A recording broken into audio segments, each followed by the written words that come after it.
Bonjour à tous, je voudrais vous proposer une aide et un tutoriel sur l'utilisation de Casio, la calculatrice Casio, donc la dernière génération Graphlight. Elle est sans mémoire, donc en fait elle n'a pas, on n'est pas soumis au mode examen.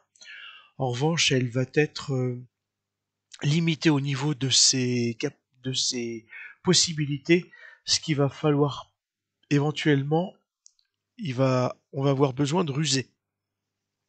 Mais je vais vous montrer comment faire. Et là, je voudrais vous proposer une aide et un tutoriel qui est lié à tout ce qui est utilisation et travail sur les fonctions. Donc, dans un premier temps, je vais aller à Accueil. Ah oui, et les choses qui sont importantes, une fois que vous avez choisi un des éléments du menu, donc ici, comme je vais travailler avec les fonctions, je vais aller directement dans le tableur. Mais je pourrais très bien rentrer la fonction qui est proposée avec la touche ici. Donc je vais aussi le faire, mais vous rappelez que quel que soit l'endroit où vous êtes, vous avez quatre touches qui sont vraiment primordiales. C'est la touche configuration, la touche OK pour valider un choix, la touche catalogue et la touche outils. Donc là, je vais valider et puis je vais rentrer directement dans f2x et je vais être amené à définir f2x. Donc je valide et là, on me demande ce que je veux. Je vais prendre quelque chose de très simple, x-2. x-2 et je valide. Voilà. Donc j'ai ça pour l'instant, j'ai rien qui apparaît, ce qui est tout à fait normal, puisqu'il va falloir que je passe par le menu accueil et que je descende dans le tableur. Pour le tableur, c'est pas forcément ça, pas le tableur, le tableau des fonctions, ça. Alors pour l'instant, je vais pas travailler sur le graphe, je vais travailler sur le tableau des fonctions. Donc je valide.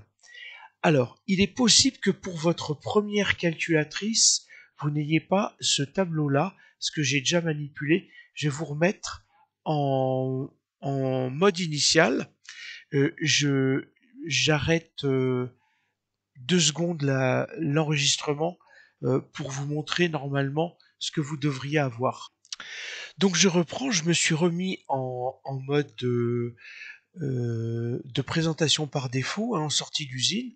Donc je rentrais dans mes tableaux de fonctions. Si je fais OK, je vais avoir donc possibilité de renseigner une ou deux fonctions. Vous vous souvenez, je n'ai renseigné que f de x. Pourquoi parce que pour chaque choix, je vous rappelle, vous avez la configuration notamment des nombres derrière la virgule, des écritures scientifiques qui vont être importantes, mais vous avez aussi le catalogue. Alors, pour l'analyse de fonctions, ça c'est du niveau première terminale. Somme, je pense que c'est lié aussi au tableur. Et puis, tout ce qui est logarithme, base A ou logarithme, log, LOG, c'est logarithme base de 10 quand on travaille en chimie. Et puis après, ben, vous verrez bien. Donc pour l'instant, je ne parle pas de ça.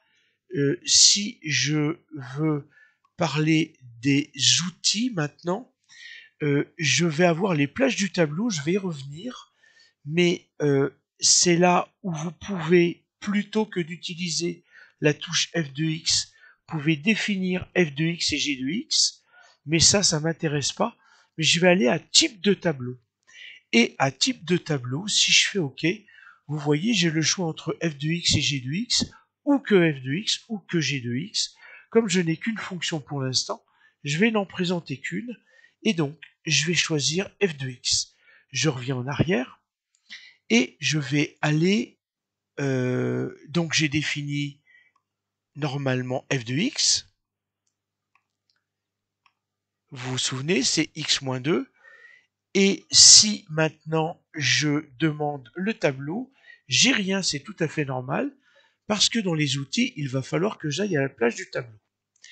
Alors, j'entre et je valide, et vous voyez que par défaut, c'est un début à 0, une fin à 5, un pas de 1, eh bien, je vais demander un début à moins 10, une fin à moins 10 et un pas de 1. Donc, je vais aller chercher le signe moins. Attention, ce n'est pas l'opération, c'est bien la désignation des valeurs négatives. Donc, il faut que je fasse un shift moins pour avoir, je vous rappelle, vous voyez, la taille n'est pas du tout la même. Donc, soyez très vigilants.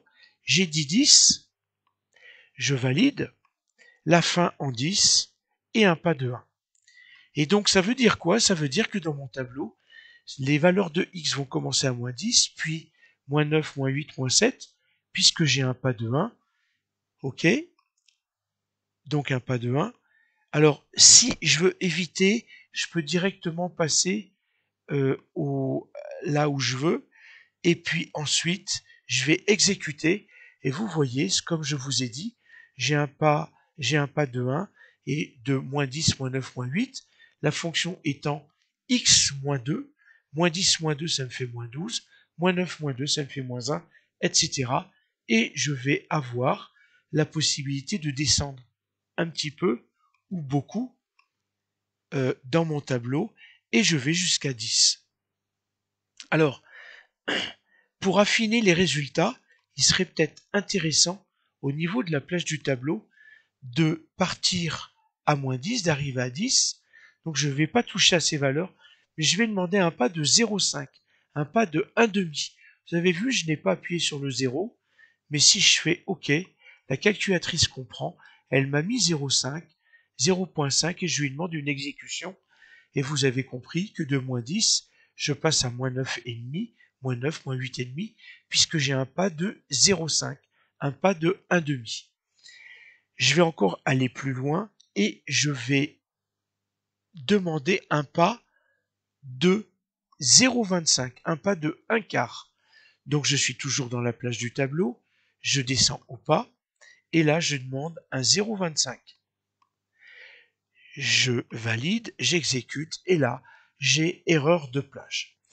Jusqu'à présent je pouvais, là je ne peux plus. En fait, ce qui se passe, c'est que la mémoire de la calculatrice est insuffisante, et donc pour pouvoir obtenir les résultats que je veux, il va falloir que je ruse en quelque sorte et que je décompose mon tableau.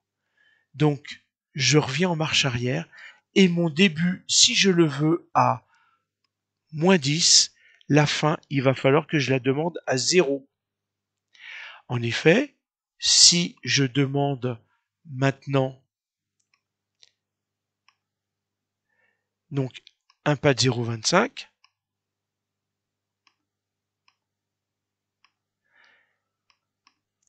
vous avez bien moins 10, moins 9,75, moins 9,5, moins 9,25, et je peux aller jusqu'à 0. Donc si je veux les valeurs positives, maintenant, qu'est-ce qu'il faut que je fasse? Il faut que je redemande mon tableau.